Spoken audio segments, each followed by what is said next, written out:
Hello student, welcome to eco concept. आज एक नया सीरीज को स्टार्ट करेंगे जो NCERT class 11 and class 12 economics को कवर करेंगे। तो क्लास 11 में इंडियन इकोनॉमी है, तो उससे हम स्टार्टिंग करेंगे आज। तो ये जो क्लास 11-12 का स्टूडेंट है उसके लिए तो हेल्पफुल होगा ही, या फिर जो कॉलेज स्टूडेंट है उसके लिए हेल्पफुल होगा, क्योंकि एनसीईआरटी का फाउंडेशन सबके लिए बहुत ज़रूरत है। तो एकेडमिक स्टूडेंट के लिए बहुत हेल्प होगा, और जो यूपीएससी और पीएससी एस्पिरेंट है या फिर जो अदर कम्पिटिटिव के लिए अदर कम्पिटिटिव एग्ज़ाम के लिए प्रिपरेशन ले रहे हैं उसके लिए भी बहुत ही इम्पोर्टेंट है, क्योंकि इकोनॉमिक्स का एक उसका फाउंडेशन, उसका एक स्ट्रॉन्ग फाउंडेशंस मिलेगा। तो ये डेफिनेटली इकोनॉमिक्स का स्ट्रॉन्ग फाउंडेशन क्रिएट करेगा कॉम्पिटिटिव एग्जाम्स के लिए भी, कॉम्पिटिटिव एग्ज़ाम स्टूडेंट लिए, एस्पिरेंट के लिए, और जो स्टूडेंट एकेडमिक का है उसके लिए भी। तो दोनों के लिए बहुत ही इम्पोर्टेंट होगा। तो इस बुक्स का जो क्लास 11 का बुक्स है उसका नाम है इंडियन इकोनॉमिक डेवलपमेंट। तो इसका जो फर्स्ट चैप्टर है वो है Indian economic on the above of independent, मतलब इंडिपेंडेंट के टाइम का जो इंडियन इकोनॉमी है उसको। तो देखिए इंट्रोडक्शंस, इसका जो मेन ऑब्जेक्टिव है, the primary objective of this book, इस बुक्स का जो ऑब्जेक्टिव है इंडियन इकोनॉमिक डेवलपमेंट बुक्स का नाम है। तो इसका जो मेन ऑब्जेक्टिव है ये is to familiarize you with the basic features of the Indian economy, मतलब इंडियन इकोनॉमी के बारे में आपको एक बेसिक फीचर्स देगा, और इट्स डेवलपमेंट, इसके डेवलपमेंट के बारे में भी आपको एक बेसिक फीचर्स मिलेगा।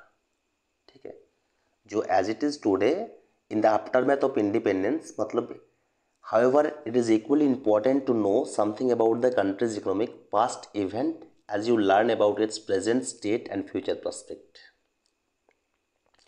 तो मतलब क्या हुआ, इसका जो मेन फाउंडेशन, मेन ऑब्जेक्टिव है, ये मेन ऑब्जेक्टिव क्या है को इंडियन इकोनॉमी एंड डेवलपमेंट, जो एट प्रेजेंट इंडिया का, इंडियन इकोनॉमी का जो कंडीशंस है उसके बारे में आपको एक बेसिक फीचर्स मिलेगा।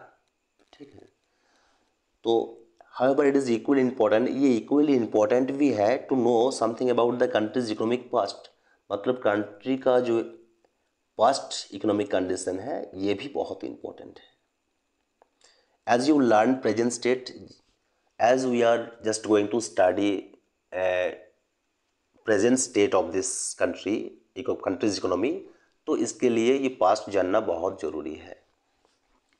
सो let us first look at the state of India's economic prior to the country's independence, मतलब कंट्रीज इंडिपेंडेंस के पहले का जो इंडियन इकोनॉमी था उसको हम फर्स्ट स्टडी करेंगे। उससे हम लोगों को एक आइडिया मिलेगा कि पोस्ट इंडिपेंडेंट, मतलब इंडिपेंडेंट के बाद का जो डेवलपमेंट स्ट्रैटेजी, अप्लाइड स्ट्रैटेजी था वो किस टाइप का था, और उसको कैसे शेप दिया, मतलब उसको कैसे शेप किया, मतलब उसका जो स्ट्रक्चर्ड है वो कैसे क्रिएट हुआ। ये इंडियन डेवलपमेंट का प्रोसेस था, जैसे 5 ईयर प्लान, ये सब चीज़ें तो हुआ था ना उस टाइम। तो उन सब चीज़ों को जानने के लिए इंडियन इकोनॉमी का पास्ट इवेंट को हम लोगों को जानना पड़ेगा। तो यही एक्चुअली में इंट्रोडक्शंस में दिया हुआ है।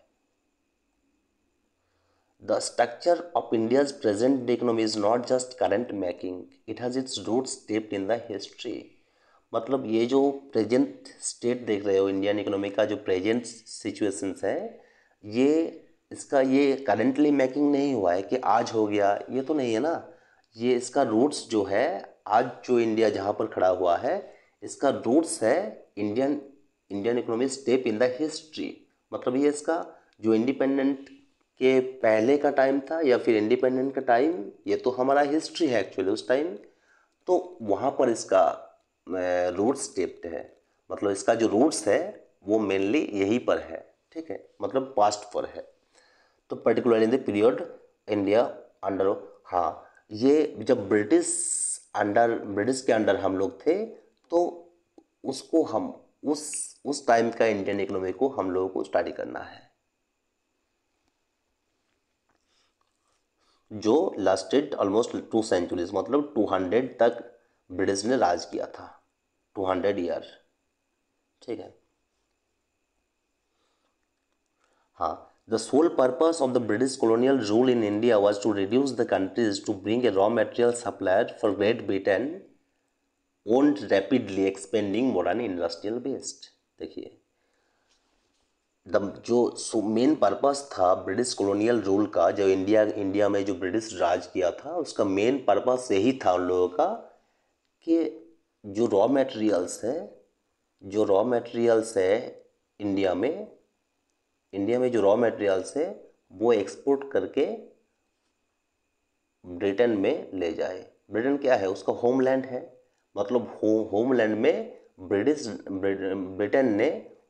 ब्रिटेन का जो होमलैंड है उसका इंडस्ट्री को डेवलपमेंट करने के लिए इंडिया से रॉ मटेरियल्स को एक्सपोर्ट करेंगे, यही उसका मेन उद्देश्य था। और उसको जो उसका इंडस्ट्री वगैरह है वो डेवलप होगा, उससे फाइनल गुड्स बनेगा, मतलब इंडिया से जो रॉ मटेरियल्स ले रहा है उससे फाइनल प्रोडक्ट बनेगा और वही प्रोडक्ट इंडिया में बेचेगा। ये पॉलिसी था ब्रिटिश का।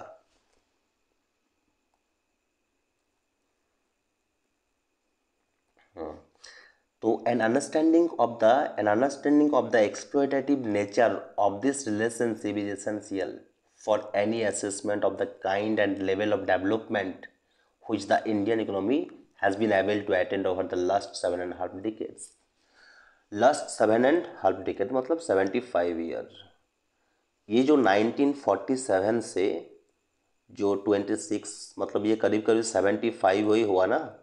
तो ये जो 75 ईयर में जो इंडियन इकोनॉमी एक डेवलपमेंट स्टेज पर है अभी, जो भी स्टेट फॉर इंडियन इकोनॉमी आज जहाँ पर भी खड़ा है, तो ये it is very important to understand exploitative nature. मतलब ब्रिटिश ने जो इंडिया को शोषण किया था, ये जो एक्सप्लॉयटेटिव शोषणकारी जो एक रिलेशनशिप था टॉक्सिक, ये बहुत ही, ये इसको मेज़र करना चाहिए, ये बहुत ही इम्पोर्टेंट है, ये एसेंशियल्स भी है to assess of the kind. मतलब प्रेजेंट का जो इंडियन इकोनॉमी है इसको एसेस करने के लिए एक्सप्लॉयटेटिव नेचर जो था रिलेशनशिप हमारा, ये जानना बहुत ज़रूरी है।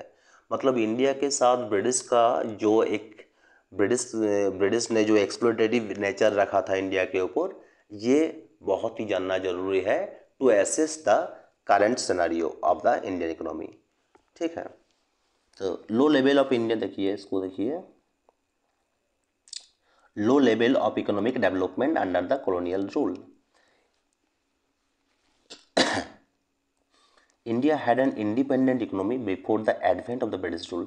जब ब्रिटिश नहीं आया था, मतलब ब्रिटिश पीरियड से पहले इंडियन इकोनॉमी एक बहुत ही सेल्फ इंडिपेंडेंट था, बहुत ही रिलायबल था। ठीक है, सेल्फ रिलायबल था, मतलब बाहर से कुछ इंपोर्ट करने की ज़रूरत नहीं था उस टाइम जब ब्रिटिश नहीं आया था, उससे पहले इंडिया ने बहुत कुछ बाहर एक्सपोर्ट किया था उस टाइम।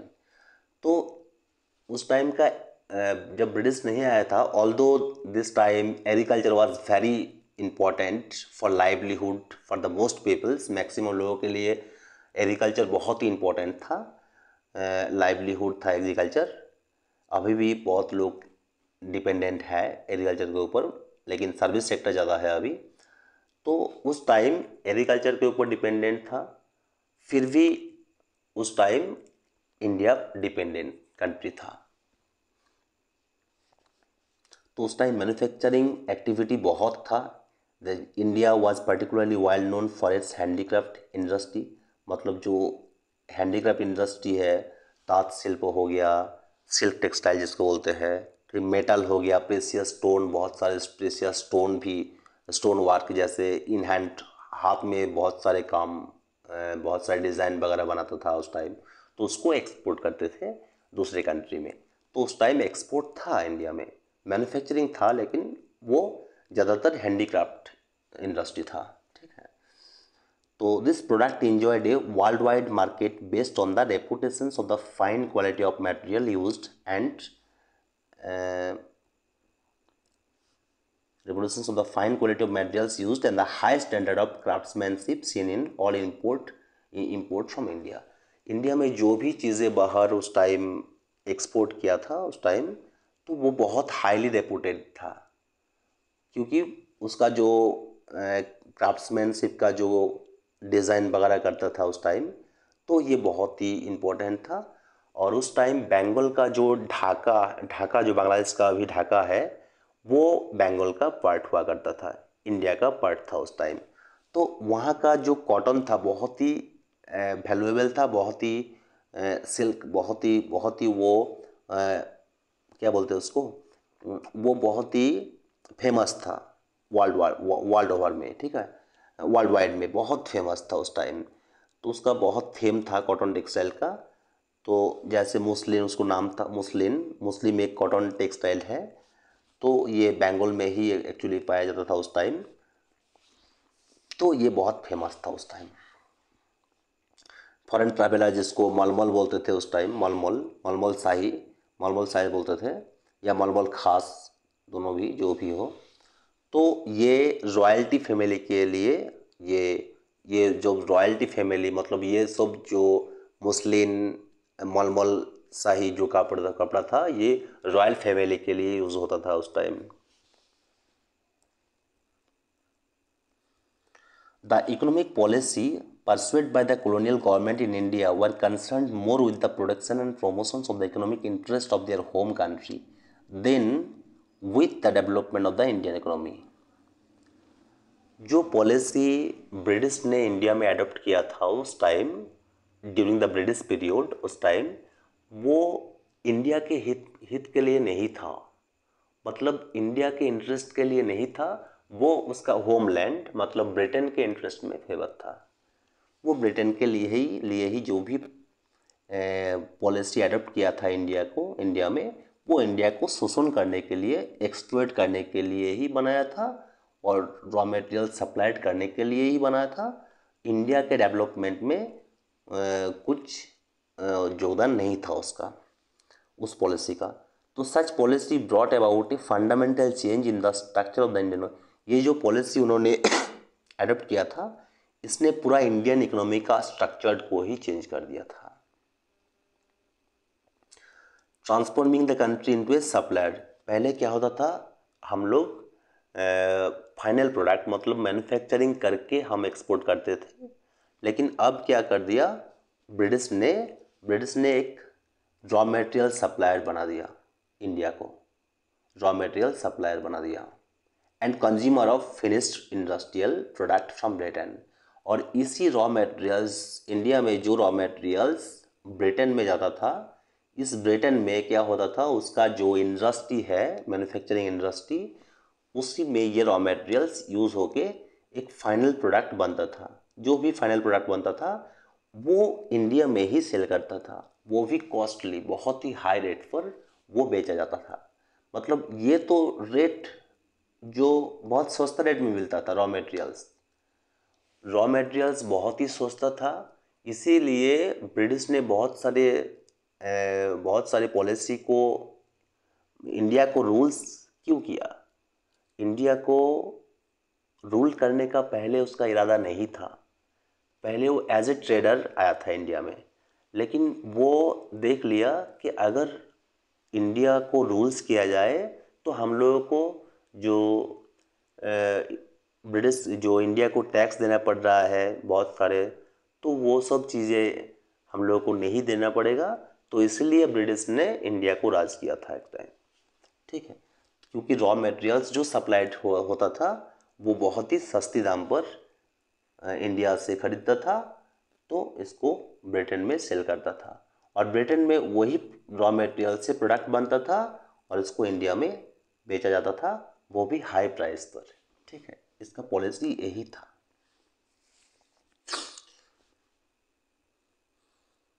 तो जो ऑब्वियसली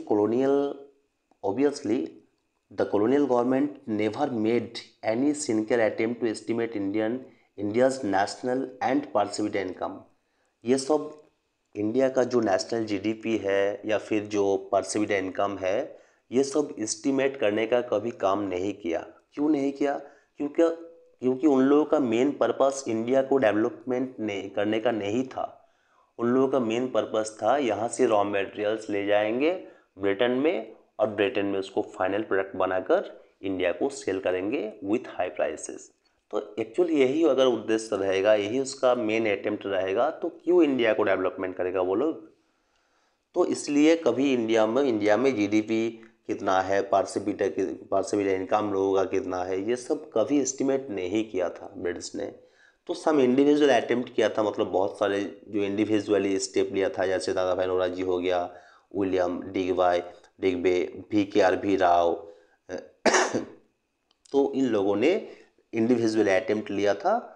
और लेकिन उस टाइम जो डेटा वगैरह मिलता था वो परफेक्ट नहीं था, और बहुत सारे कन्फ्लिक्टिंग था उसमें, तो इसलिए एक्यूरेसी नहीं मिला हम लोगों को। रिजल्ट उसका जो एक्चुअली जीडीपी या फिर जो एक्चुअली पर कैपिटा इनकम है वो हम लोगों को नहीं मिला देखने को।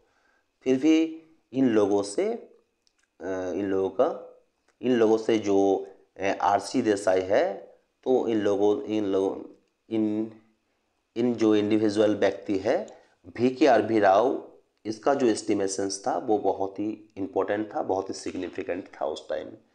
तो however most studies did find that the country's growth of aggregate real output मतलब रियल आउटपुट इसका मतलब है था जीडीपी उस टाइम का। मतलब जीडीपी को हम लोग एग्रीगेट रियल आउटपुट बोल सकते हैं। तो इसका जो ग्रोथ लेवल था, तो ये था <2%। मतलब जीडीपी का जो ये ग्रोथ था <2%। And half percent growth in per capita income. Per capita income में जो ग्रोथ था 0.5% था। ये ग्रोथ की बात कर रहा हूँ मैं। मतलब ये था पर कैपिटा इनकम का 0.5%, और जो टोटल जीडीपी का जिसका था <2%। ये था इकोनॉमी का हाल उस टाइम। देखिए उस टाइम का एग्रीकल्चर सेक्टर क्या था, एक बार देख लीजिए। India's economy under the British colonial rule remained fundamentally agrarian. मतलब उस टाइम फंडामेंटली एग्रीरियन था, एग्रीकल्चर ही होता था उस time. About 85% of the countries population lived mostly in village में 85% लोग रहता था, ठीक है। एंड डेरिव्ड लाइवलीहुड डायरेक्टली और इनडायरेक्टली फ्रॉम एग्रीकल्चर। तो मतलब 85% लोग एग्रीकल्चर के ऊपर निर्भर था उस टाइम।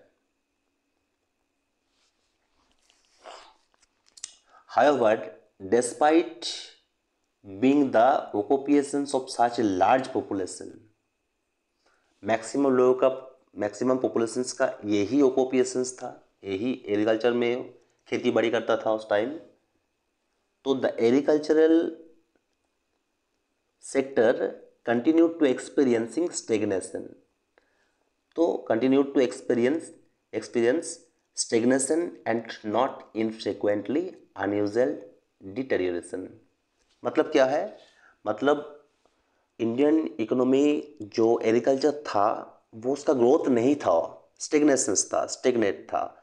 मतलब ग्रोथ अगर नहीं था, नहीं रहेगा तो उसको स्टेगनेशन बोलते हैं।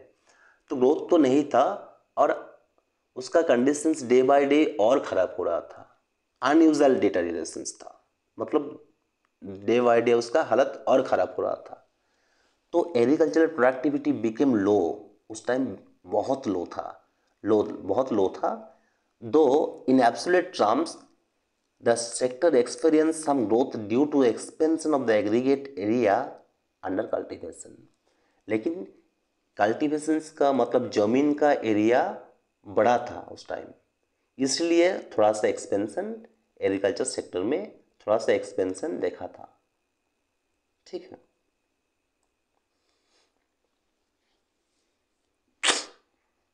हाँ, ये जो द स्टेगनेशंस था, ये जो स्टेगनेशंस मतलब ग्रोथ नहीं था, इंडियन एग्रीकल्चर में ग्रोथ नहीं था, इसको हम स्टेगनेशन बोलते हैं।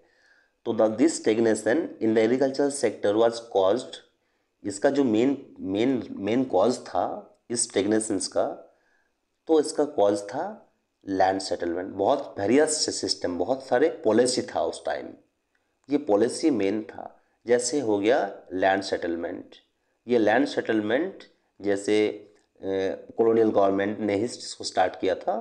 पर्टिकुलरली जमींदारी सिस्टम था, ये जमींदारी सिस्टम बहुत ही इंडियन एग्रीकल्चर को स्टेगनेशंस कर दिया था।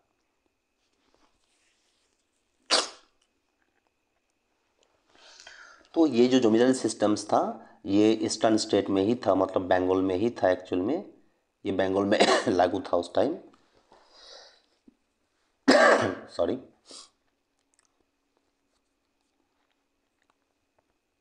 देखिए, the profit the profit accruing out of the agriculture sector went to the जमींदार।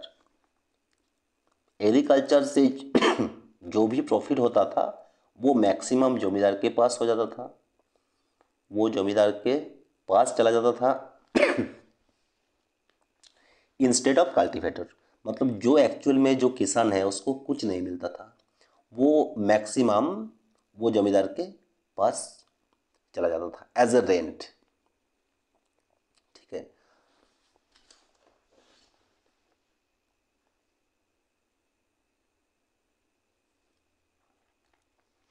And not just the colonial government did nothing to improve the conditions of agriculture।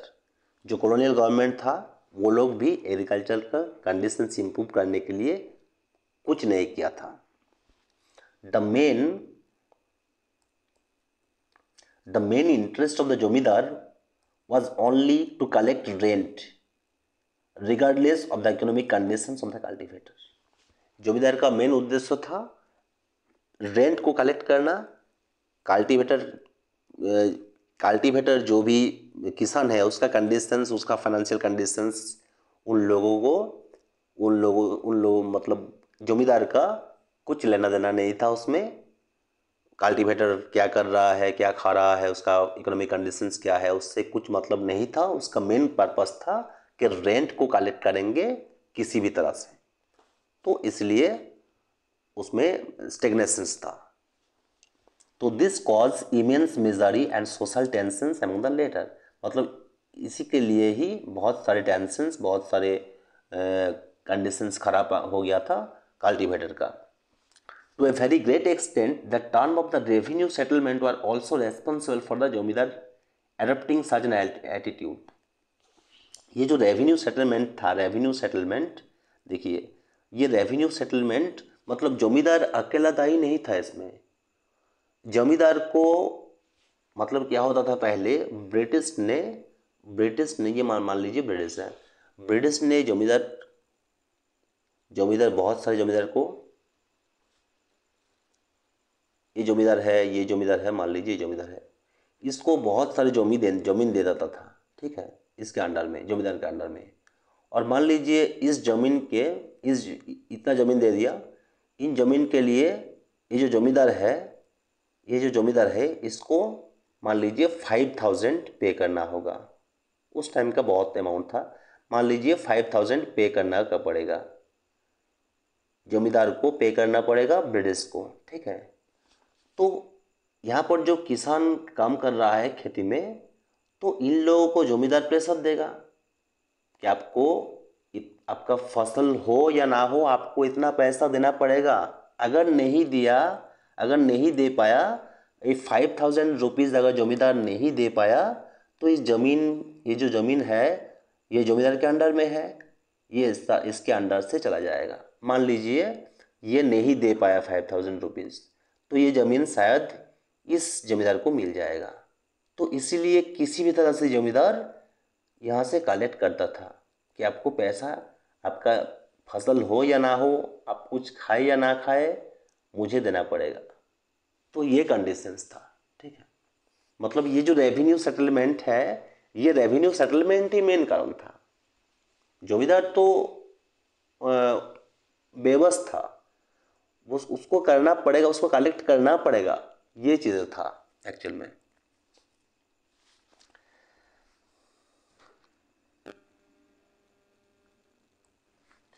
तो zamindar adopting such an attitude dates for deposit, मतलब एक date रहता था कि इस date में आपको पे करना है, उसी डेट में ही देना पड़ेगा। अगर नहीं दिया तो ये जमींदारी सिस्टम दूसरे के पास चला जाएगा, जितना भी जमीन वगैरह है वो हड़प लिया जाएगा और दूसरे जमींदार को दे देगा। तो ये सब सिस्टम बहुत ही टॉप सिस्टम था उस time. Specified sum of revenue are fixed, ये जो रेवेन्यू कलेक्शंस का ये जो रेवेन्यू अमाउंट है वो फिक्स्ड था। मतलब चाष हो, जो ज़मीन में कल्टीवेशंस हो या ना हो, कुछ फ़र्क नहीं पड़ता था। Failing which the zamindars were to lose their right, अगर नहीं दे पाया तो जमींदार वो उसका राइट लूज कर देगा, ठीक है। Beside this low level of technology, इसके अलावा टेक्नोलॉजी नहीं था उस टाइम, ट्रैक्टर वगैरह नहीं था, इरिगेशन फैसिलिटीज़ नहीं था, और जो and negligible use for fertilizer, fertilizer बहुत ही नेग्लिजिबल यूज़ होता था, नहीं था एकदम। All added up to aggravate the plight of the farmer and contributed to the dismal level of agricultural productivity, मतलब इसलिए एग्रीकल्चर प्रोडक्ट में ग्रोथ नहीं था और बहुत ही लो ग्रोथ था। There was of course some evidence of the relatively higher yield of cash crops in certain areas, बहुत सारे जो प्लेस था वहाँ पर कैश क्रॉप भी उगाया जाता था। जैसे कैश क्रॉप मतलब क्या होता है, जूट हो गया, शुगर कैन हो गया, ये सब चीज़ को कैश क्रॉप बोलते हैं। तो वहाँ पर भी थोड़ा प्लेसेस में, ये थोड़ा एरिया में ऐसा कल्टीवेशन था, बट मैक्सिमम एग्रीकल्चर ही था, जैसे राइस वगैरह। कमर्शियल एग्रीकल्चर, तो ये अगर कैश क्रॉप होगा तो चाषी का जो कल्टीवेटर का इनकम बढ़ सकता है, लेकिन ये टोटल एरिया में नहीं था, सर्टेन एरिया में ये चीज़ें था। ये कमर्शलाइजेशन ऑफ एग्रीकल्चर, मतलब इसको आप ज़्यादा पैसा, ज़्यादा मुनाफा आपको होगा अगर आप कैश क्रॉप को कल्टीवेट करोगे तो।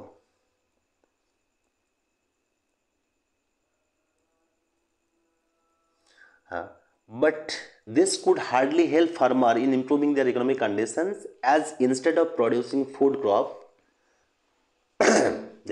बहुत सारे फार्मर था जो कैश क्रॉप कल्टीवेट करते थे, लेकिन उसको उतना हेल्प नहीं हुआ, क्योंकि फूड क्रॉप्स को instead of food producing food crop को छोड़ के, मतलब जो भी राइस वगैरह है उसको छोड़ के अगर वो कैश क्रॉप भी उगा लिया तो भी उसको उसका इकोनॉमिक कंडीशन इंप्रूव नहीं हुआ था। Now they were producing cash crop which were to be ultimately used by the British industry back home. Despite some progress made in irrigation, बहुत सारी जगह पर इरीगेशन वगैरह थोड़ा सा हुआ था इम्प्रूव, इरीगेशन थोड़ा सा हुआ था। Indian agriculture was starved of investment in terracing, flood control, drainage and desalination of soil, ये सब प्रॉब्लम था। फ्लड कंट्रोल सिस्टम नहीं था उस टाइम, इन्वेस्टमेंट नहीं था, और सॉयल डिसलिनेशन नहीं था, ये सब चीज़ें नहीं था। while a small section of farmers changed their cropping patterns from food crop to commercial crop, बहुत सारे एक छोटे लेवल का जो फार्मर है, मतलब बहुत सारे फार्मर नहीं, बहुत ही कम फार्मर थोड़ा सा कैश क्रॉप को, कमर्शियल क्रॉप जो होता है उसको, उस पैटर्न्स को उस पैटर्न्स पर उन्होंने कल्टीवेट किया था, लेकिन वो उतना बेनिफिशियल नहीं हुआ। A large sections of tenants, small farmers and sharecroppers neither had resources and technology nor had incentive to invest in agriculture। देखिए, कैश क्रॉप के, अगर आपको कैश क्रॉप कल्टीवेट करना है तो ये ये बहुत ही कॉस्टली है, मतलब स्मॉल फार्मर के लिए this is not possible, because इसके लिए आपको रिसोर्स चाहिए था। उस टाइम का फार्मर इस टाइप का था कि उसको एक बेला दो बेला खाने को नहीं मिलता था, तो कहाँ से वो पैसा, उसके लिए तो इन्वेस्ट करना पड़ेगा। कैश क्रॉप कल्टीवेशन के लिए आपको इन्वेस्ट करना पड़ेगा, ठीक है। तो उसके पास ये टेक्नोलॉजी भी नहीं था और रिसोर्स भी अवेलेबल नहीं था, तो इसलिए स्मॉल फार्मर्स को ये प्रोसेस, ये क्रॉपिंग पैटर्न्स जो है ये उसके फेवर में नहीं था, ठीक है।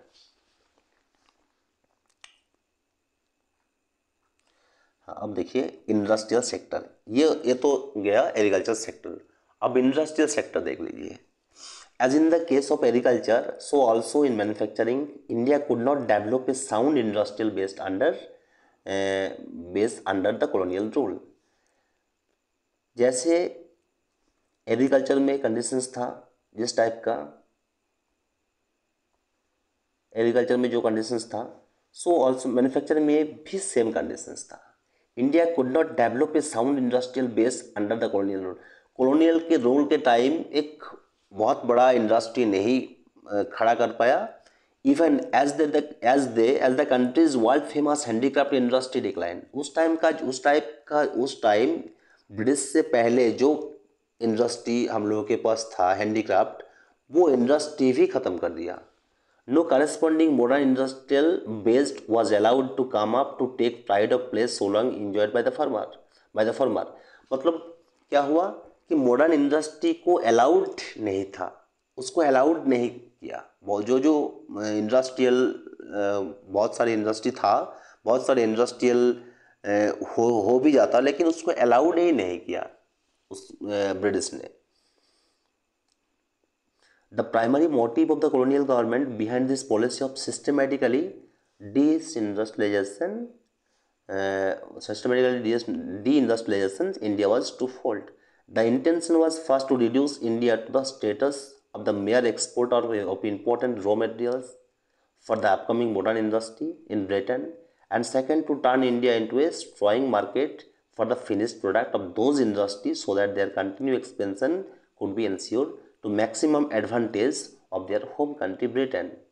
देखिए दो इंटेंशन था। ये इंडिया एक mayor exporter of important raw materials, ये जो स्टेटस था इसको रिड्यूस कर दिया, इसको रिड्यूस करने का काम किया for the upcoming modern industry in Britain. मतलब ब्रिटेन ने मॉडर्न इंडस्ट्री को स्टार्टेड किया था, मॉडर्न इंडस्ट्रियल पॉलिसी स्टार्टेड किया था। तो उसके लिए इंडिया एक रॉ मटेरियल्स ही था, ओनली रॉ मटेरियल सप्लायर बना दिया था, एक्सपोर्टर ही बना दिया था। And second to turn India into a growing market for the finished product. मतलब फर्स्ट उसका इंटेंशन था कि British only for raw materials purpose के लिए ही इंडिया को बनाएंगे, कि रॉ मटेरियल्स प्रोवाइड करेंगे कहाँ पर, ब्रिटेन पर। और ब्रिटिश से जो सेकंड वन था वो था ब्रिटिश से वही प्रोडक्ट जो इंडियन रॉ मटेरियल से बना हुआ है, उसी से बना हुआ फाइनल प्रोडक्ट को इंडिया में सेल करेंगे। दो ही मेन इंटेंशंस था ब्रिटिश का।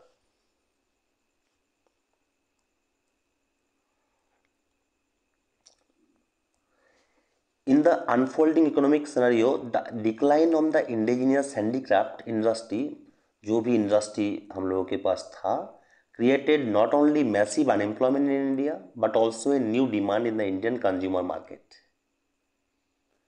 ये जो इंडिजिनियस हैंडीक्राफ्ट था ये भी ख़त्म कर दिया, इससे अनएम्प्लॉयमेंट बहुत बढ़ गया था।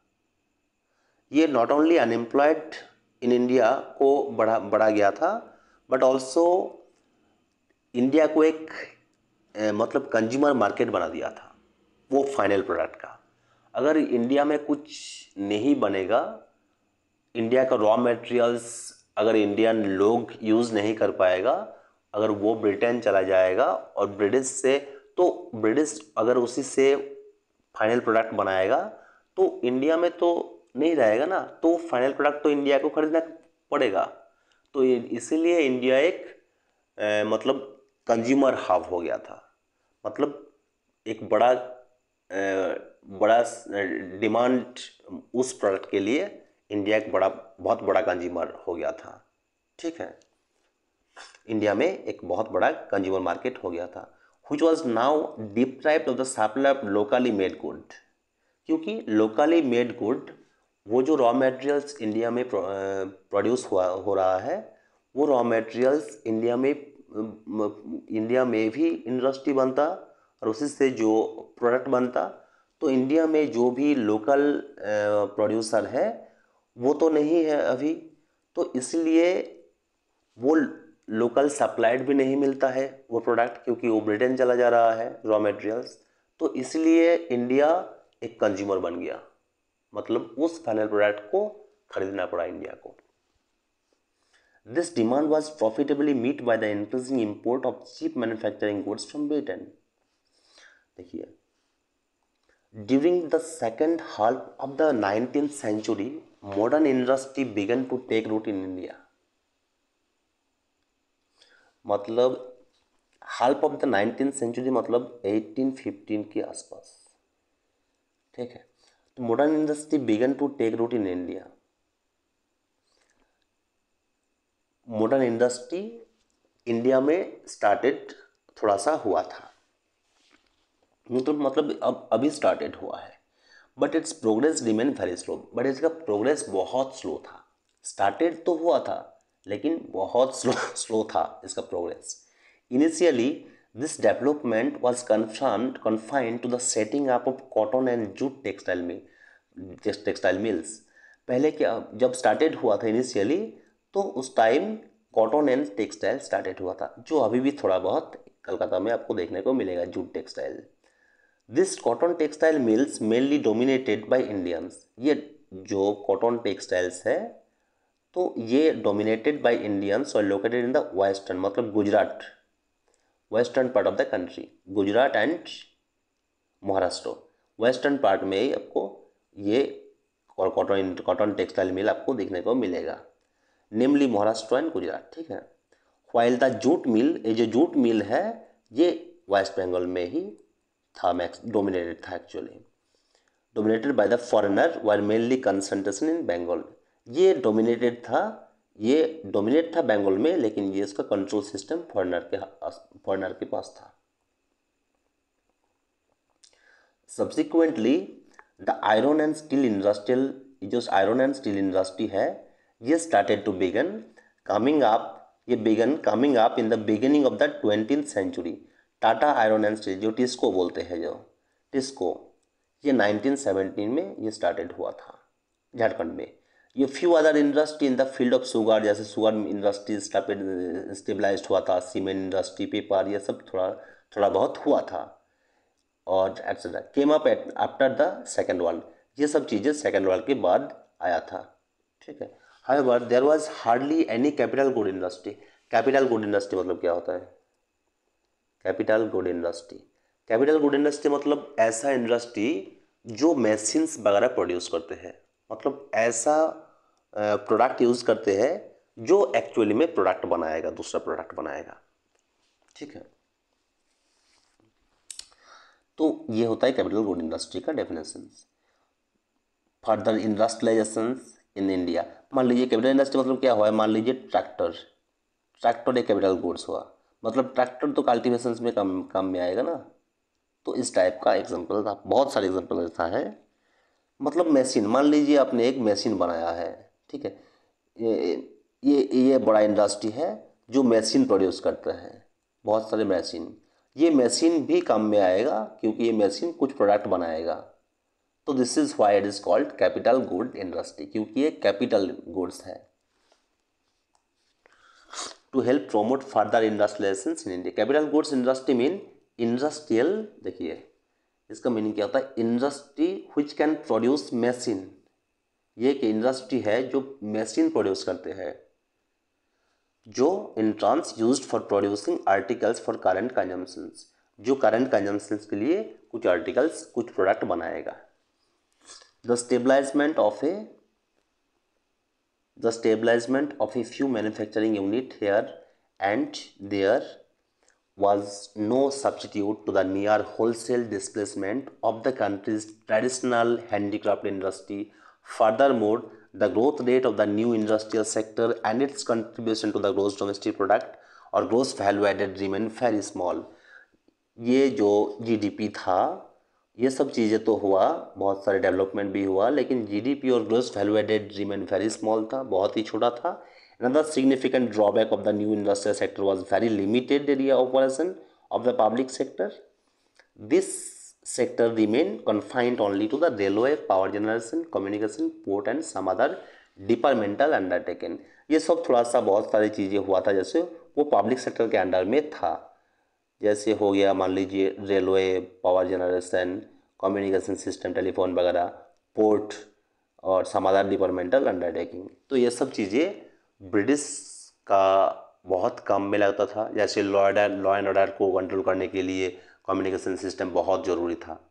और जैसे रेलवे रॉ मटेरियल्स को जो पोर्ट तरफ, मतलब यहाँ पर पोर्ट है, मान लीजिए ये पोर्ट है, ये पोर्ट तक जो रॉ मटेरियल्स मान लीजिए बंगाल से गुजरात भेजेगा, गुजरात में पोर्ट है, तो गुजरात तक भेजने के लिए रेलवे की बहुत ज़रूरी है, तो इसलिए उन्होंने रेलवे बनाया.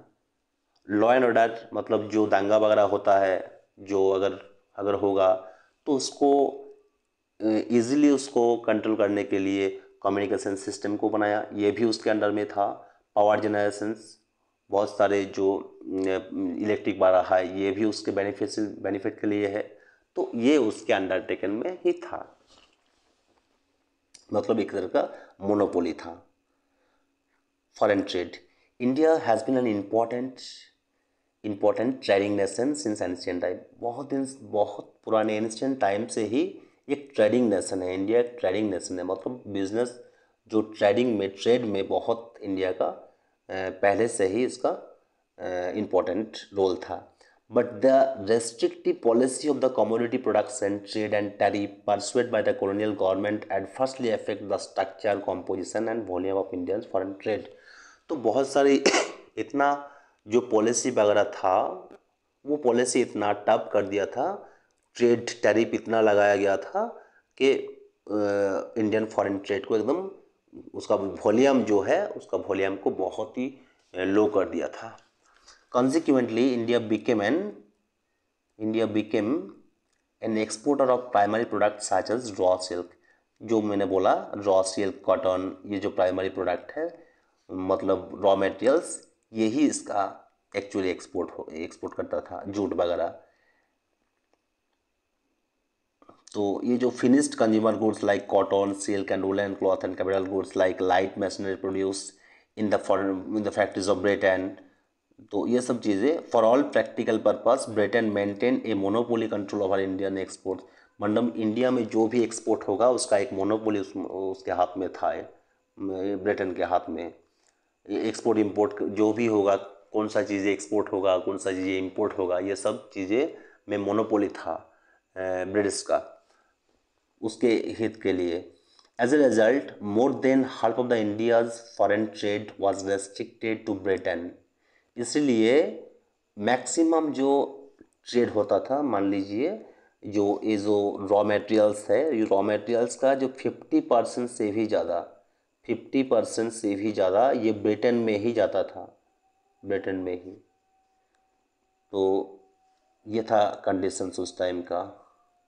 और बाकी जो 40% 40% ये सब चीज़ें, ये टोटल जो ट्रेड है वॉल्यूम, इसका थोड़ा सा श्रीलंका में उस टाइम एक्सपोर्ट होता था, और पर्सिया जैसे ईरान हो गया. ठीक है. The opening of the Suez canal further intensified British control over the India's foreign trade. वहाँ पर उस टाइम सुएज कैनेल को स्टेबलाइज किया था, उस टाइम मतलब उसको बनाया गया था सुएज कैनेल को. तो इसी सुएज कैनेल के वजह से ब्रिटिश का जो इंडिया से जो ब्रिटेन का डिस्टेंस है, ये डायरेक्ट रूट हो गया. डायरेक्ट रूट की वजह से और भी इसको फैसिलिटेट हो गया, जो ट्रेड करता था या फिर रॉ मटेरियल सप्लाई करता था, ये बहुत ही ईजी हो गया था इसके लिए। The most important characteristic of India's foreign trade throughout the colonial period was the generation of larger export surplus.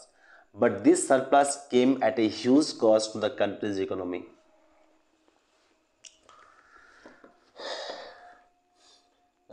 Several essential commodities, food, grain, clothes, kerosene, etc., were scarcely available in the domestic market.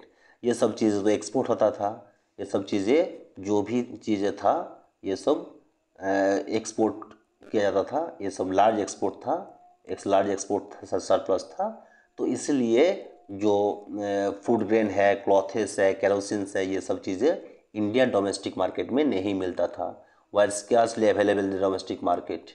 Furthermore, this export surplus did not result in any flow of gold or silver into India. Although ये जो export जो भी export करता था India से, India export surplus हो गया था उस टाइम।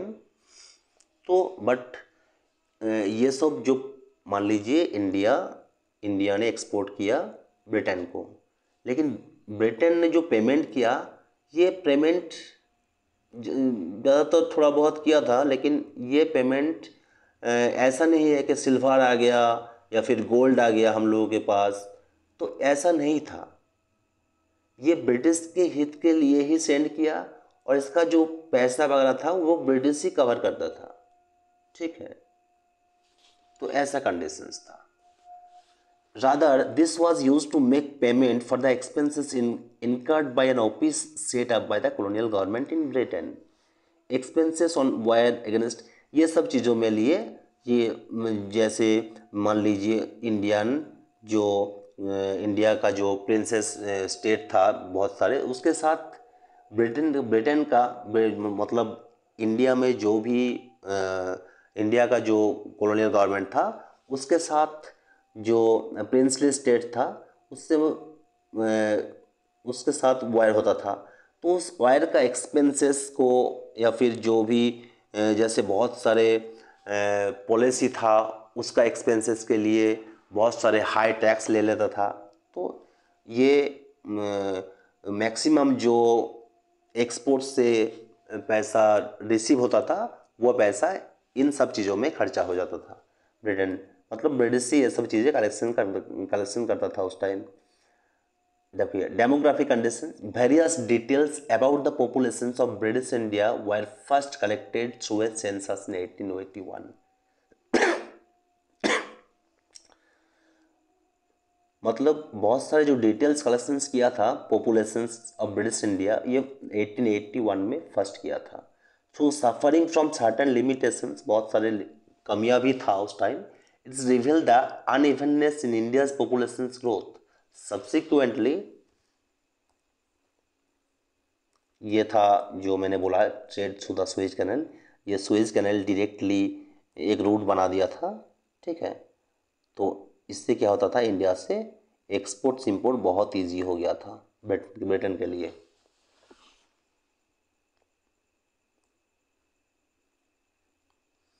वीडियो थोड़ा लंबा हो गया, फिर भी ठीक है। देखिए ये कंडीशंस था एक्चुअली में ये लार्ज सेक्शन, बहुत सारे पॉपुलेशन, मैक्सिमम पॉपुलेशंस को उसको बेसिक नीड्स जो हाउसिंग है, हाउसिंग देखिए किस टाइप का था, ये हाउसिंग देखिए किस टाइप का था, इस तिरपल वगैरह यूज़ होता था, बहुत सारे बच्चा छोटे छोटे बच्चा है। तो इस टाइप का इकोनॉमिक कंडीशंस था ब्रिटिश पीरियड के time. Occupational structure during the colonial period, the occupational structures of demography, अच्छा डेमोग्राफी नहीं पढ़ा ना, हाँ डेमोग्राफी देखो, डेमोग्राफिक यहाँ पर है, डेमोग्राफिक कंडीशंस कैसा था देखो। Every 10 year such census operation was carried out. 1981 में हुआ, उसके बाद 10 ईयर्स मतलब 1991 में होगा। तो ऐसे करके ये कैरिड आउट हुआ था। Before 1921 India was in the first stage of demographic transitions. The second stage of transitions began after 1921। 1921 के बाद ये नेक्स्ट ट्रांजिशंस हुआ। देखिए ट्रांजिशंस क्या होता है। However, neither the total populations of India nor the rate of population growth at this stage was very high.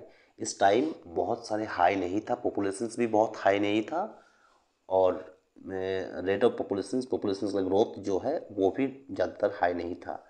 The various social development indicator were also not quit encouraging.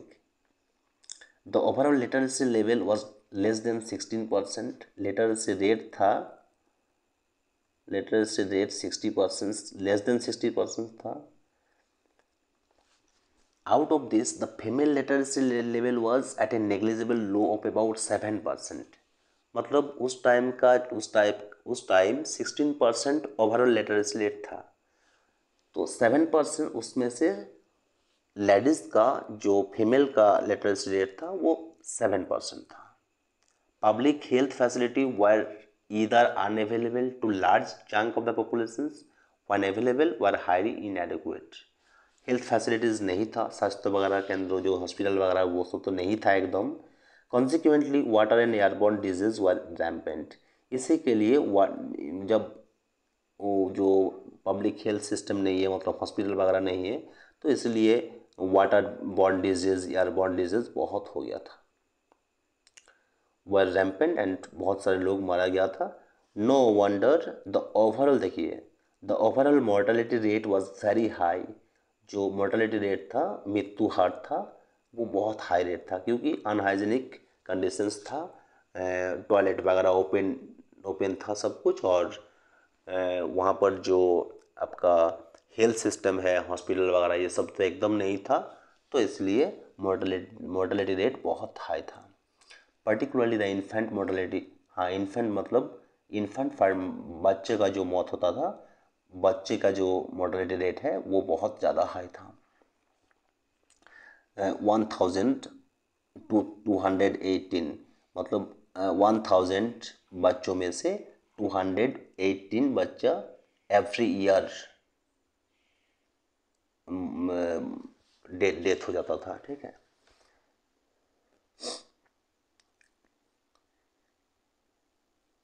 अभी क्या है, अभी only 28 है out of 1000।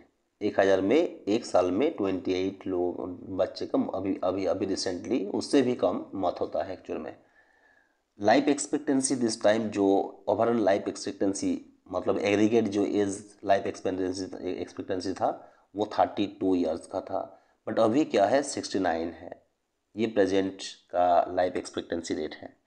In the absence of reliable data In the absence of reliable data, it is difficult to specify the extent of poverty at that time, but there was no doubt that extensive poverty prevailed in India during the, उस time का data ठीक ठाक नहीं था, इसलिए poverty level का exact data नहीं है, बट ऐसा माना जाता है कि बहुत एक्सटेंसिव था, बहुत हाई था, पॉवर्टी भी बहुत हाई था उस time. Occupational structure during the colonial period, the occupational structures of India, distributions of working persons across different industry and sector showed little sign of change। colonial के period के time distributions of working persons across different industry, बहुत सारे different industry में लोगों का distribute होना, मतलब working persons का, लेबर का, and sectors showed little sign of, थोड़ा सा चेंजेस हुआ था। The agriculture sector accounted for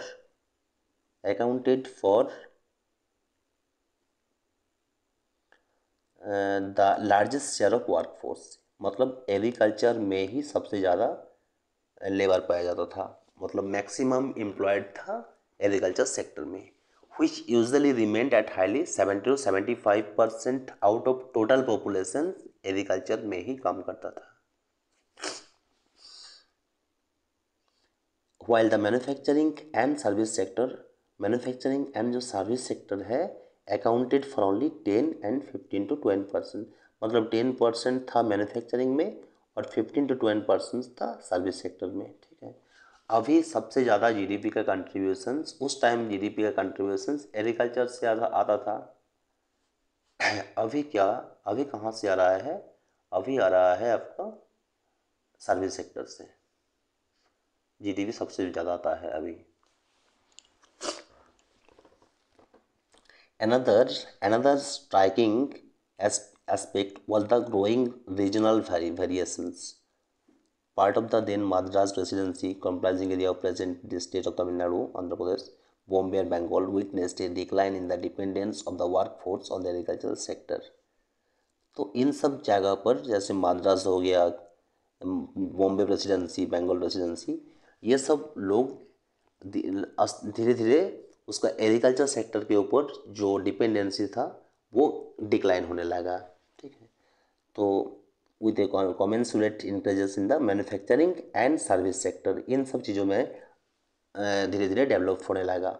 जो पॉपुलेशन से जो काम कर रहा है वो मैन्युफैक्चरिंग, एग्रीकल्चर से मैन्युफैक्चरिंग इंडस्ट्री में वो लोग चला गया काम करने के लिए। तो ये थोड़ा सा हुआ था। However, there had been an increase in the share of workforce in agriculture, but वो तो हुआ, लेकिन जो इंडियन एग्रीकल्चर का जो वर्कफोर्स है, एम्प्लॉयड है मतलब अनएम्प्लॉयड है, वो एग्रीकल्चर में ही मैक्सिमम लोग ज़्यादातर रहता था। जैसे उड़ीसा, राजस्थान, ये सब जगह पर पंजाब, ये उड़ीसा, राजस्थान, पंजाब, इसमें एग्रीकल्चर सेक्टर में सबसे ज़्यादा लोग इन्वॉल्व था। Infrastructure under the colonial regime, basic infrastructure such as railway, port, water transport, post and telegraph did develop. ये सब चीज़ें उस टाइम डेवलप हुआ था। ये क्यों डेवलप हुआ था? क्योंकि ब्रिटिश के हित के लिए, ब्रिटिश इंडियन पॉपुलेशंस को कंट्रोल करने के लिए,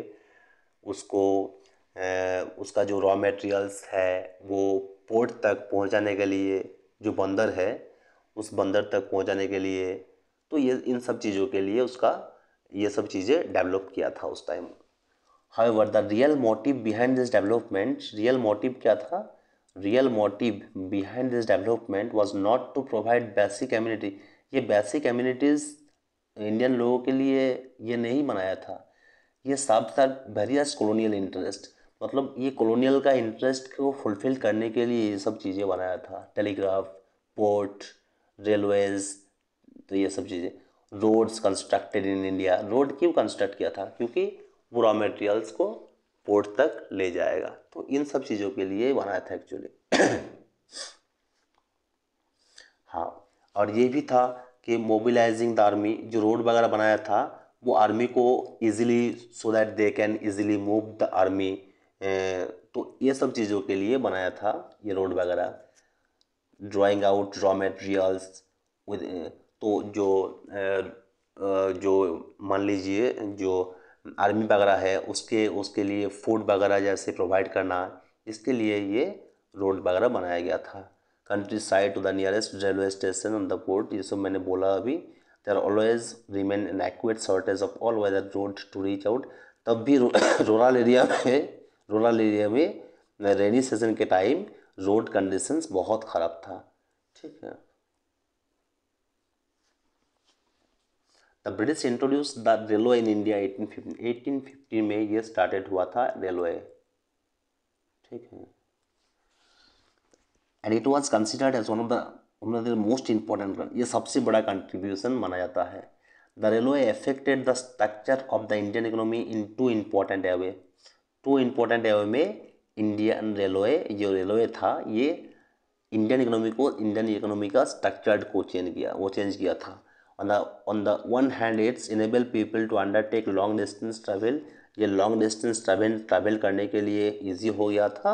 and thereby break geographical and cultural barrier, ये जियोग्राफिकल जो पहले क्या होता था ये कल्चरल बैरियर था, मतलब ये तो बहुत डिस्टेंस है ना, मान लीजिए इंडिया का नॉर्थ से साउथ में जाना है तो ये तो रेयर जाते थे लोग ना, क्योंकि उस टाइम तो गाड़ी फाड़ी, उस टाइम तो ट्रांसपोर्ट नहीं था।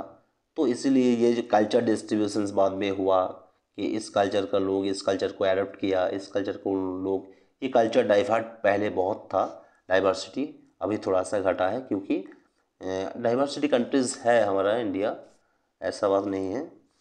Indian economy in two important way, thereby breaking geographical and cultural barrier. On the other hand, it fostered commercialization of Indian agriculture, which adversely affected the self-sufficiency of the village economy in India. The volume of the Indian export undoubtedly expanded, but its benefit rarely accrued to the Indian. Indian peoples के लिए ये export तो undoubtedly ये expand हुआ था, लेकिन ये Indian peoples के लिए बेनिफिट नहीं था। तो ये था फर्स्ट चैप्टर, थोड़ा सा बड़ा हो गया, फिर भी देखिए यहाँ पर थोड़ा सा है अभी। Indian peoples gained owing to the introduction of railway wire, ये रेलवे के बारे में ही बोला गया है। तो postal service, cost of government exchequer, तो ये था कंडीशंस। आई होप थोड़ा सा आपको लंबा, इस वीडियो को थोड़ा सा लंबा खींचना पड़ा क्योंकि डिटेल्स आपको समझना चाहिए। ये हिस्ट्री है तो हिस्ट्री टाइप का है, तो नेक्स्ट टाइम उतना लंबा नहीं बनाएंगे। तो thank you for watching my videos.